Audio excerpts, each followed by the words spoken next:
Yo, what's going on YouTube? My name is Kenneth Rakita and welcome to the YouTube channel. Today I'm bringing you guys top 5 reasons why you should come visit Shadows of Mordor in 2025. Without further ado, a couple of things before we jump inside this video. I appreciate all the love and support I get on not only this channel but my reaction channel and my Let's Play channel. I just beat this game on both computer and Xbox. I beat it on Steam, and then I also beat it on Xbox Game Pass so I can get both of the achievements. I love this game so much that I'm willing to do Hunt of the Mistress twice to 100% it. Yes, I'm doing Hunt of the Mistress twice to 100% this game. I just beat the campaign, and I think I started the DLC on computer, but I haven't posted that on YouTube yet. But I'll link my Twitch, my Let's Play channel, and my reaction channel down in the description. And yeah, let's get inside the video. We are starting from 5 to 1 here, so number 5 is going to be availability. I think the game is decently available on pretty much all platforms, right? You have it on PlayStation, you have it on computer, you have it on Xbox, right? And for Xbox and computer, you know, you do have it on Game Pass, right? So it's basically free there because you're paying Game Pass, so you might as well pick it up. I mean, and if it does fall on, you know, a special, like I got Shadows of Mordor, Shadows of War, I got the whole bundle for $7 on the winter sale, you know, and I've already probably put in about a good 30 hours on computer and about 35 hours on Xbox, maybe a little bit more, just because I have started the DLC on Xbox. I think it's really worth it. The availability is definitely there, you know, especially since, like I said, it is on Game Pass. You know, you can play it on Xbox and PC. Right now, Shadows of Mordor is $20, and I think that's a little bit steep for a game that's almost 10 years old, you know. But I mean, if people are still going to pay full price, then that's on them. I'm sure you can get keys for $2 or $3 on, you know, whatever key websites there are. Me personally, I don't trust keys. I'm not sure what keys are, to be really honest with you.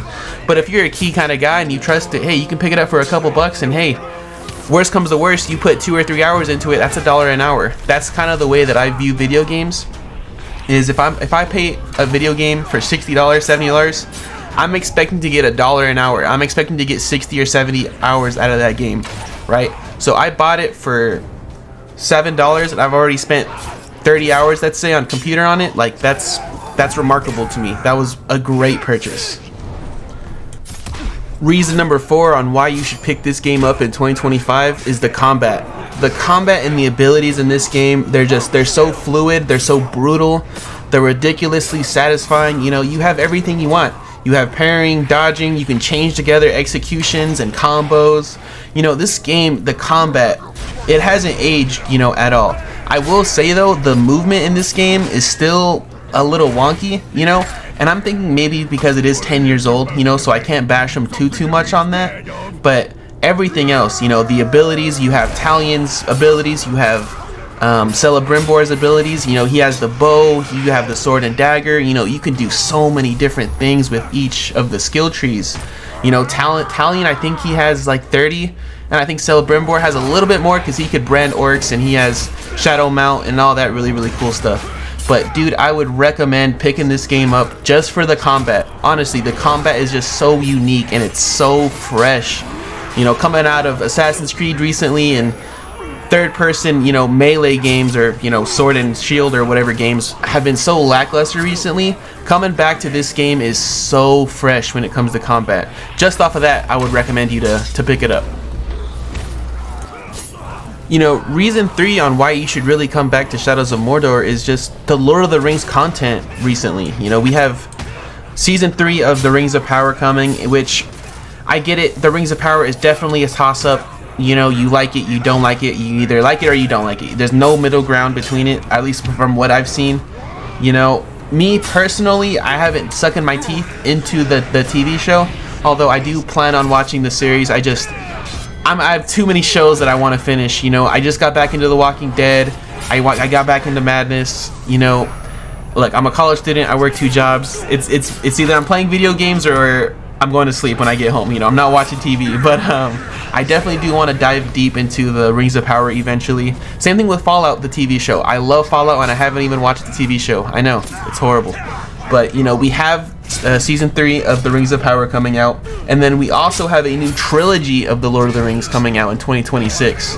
So I know, unfortunately, it's likely that Talion isn't canon, or it could be confirmed that it isn't canon, but it definitely could fit in the storyline. I don't want to spoil anything if you haven't played Shadows of War, the ending of that, but that ending, if you know, that can definitely be canon. And I know a lot of the fans want Talion and the storyline to be canon, so who knows, maybe the new trilogy, Talion shows up. We already seen Celebrimbor in the Rings of Power, so who knows, maybe Talion shows up too. I mean, it's definitely possible. Reason number 2 on why you should pick up Shadows of Mordor in 2025 is with the modern gaming kind of, I don't want to say it's a phobia, but modern gaming nowadays, you're either going to get something that doesn't crash but has bugs, or that doesn't have bugs but is crashed, but it crashes a lot. With this game, I think I ran into maybe 2 full PC crashes, maybe. And that could be because of OBS and because I was editing at the same time. That could be a lot on my CPU, and then on Xbox, I didn't crash not once. The whole campaign, I didn't crash not once. I didn't experience any bugs on Xbox. Plus, on Xbox, you get the 60 FPS boost. It's a classic gem, it's nostalgic, it's Lord of the Rings. I would give it a try just because, especially if you're on Xbox or PC, there's no excuse. You have Game Pass. Most people have Game Pass nowadays. Give it a try. If it's a Saturday morning, Saturday afternoon, Saturday evening, give it a shot. You're gonna get 60 FPS out of it. It's gonna look fantastic on Xbox and PC. Give it a try. The performance is really, really good. I can't stress that enough. Like I said, on PC, running ultra graphics, at the highest FPS, I crashed twice, maybe 3 times. And again, I was using OBS to record my gameplay. I was, editing at the very same time, or editing between episodes, so I don't have to, anyways, yeah. My scheduling for editing, I kind of edit while I'm playing, or after the end of every episode, so I don't have to do it later. So I could just jump right into it when I get on, rather than, okay, look, I'm gonna go run through these episodes. That's just that was maybe just my issue, right? But like I said, I promise you, the performance is really, really good on both PC and Xbox. I can't say too much about PlayStation. I don't own a PlayStation 5, nor have I played it on a PlayStation. I do have a 4, but I haven't played it on there. Don't plan on to, because the Hand of the Mistress is stressing me out already. But like I said, the performance, it's really worth it. It really, really is. And as most of you may know, the number one reason why you should pick up Shadows of Mordor in 2025 is the Nemesis System. Now, mind you, the Nemesis System in Shadows of Mordor is nowhere close as good to the Nemesis System in Shadows of War. However, I think seeing the Nemesis System in Shadows of Mordor at its rawest kind of state, it's something that you definitely need to try. How raw it is in Shadows of Mordor, and just seeing it how it evolved is one of the most craziest things to me. I think the Nemesis System, it would fit in so many games. From a consumer standpoint, I hate how Warner Brothers, kind of gatekeeped us from experiencing it in other games with the patent. But from a business standpoint, it makes sense. It really does. It really does make sense on why they kind of did that. I just hate it because I think it would work so well with like a game like Saints Row, with games like Star Wars. If Star Wars Outlaws had a Nemesis System, that'd be really, really cool. The same thing with like Cyberpunk. Really, any game could do really well with a Nemesis System, to be honest. I can't think of too many games that wouldn't succeed with a Nemesis System. But it's just, seeing the game at its rawest form like that it's something that you have to experience, especially with how basic the branding is and how basic the Nemesis System is in this game.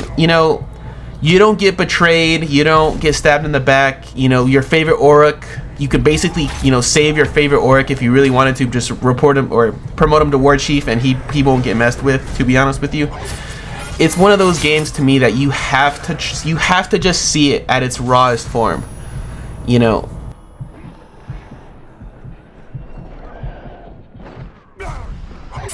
yeah, guys, I appreciate all of you guys stopping by. This is the end of the video. Let me know what you guys think down in the comments. I will, like I said, I will link my Twitch, my reaction channel, and my Let's Play channel down in the description down below. I am trying to 100% this game, even though I just 100%ed the main campaign on both PC and Xbox. I also want to do all the achievements on both PC and Xbox. Now if that, you know, it piques your guys' interest, you know, maybe check out my Let's Play channel. And yeah, I will see you guys in the next one. Make sure you shout out to Tim the Tatman and Nick Merckx for this saying. Make sure you tell someone you love them today. Hey, peace and love, you guys. Have a good one.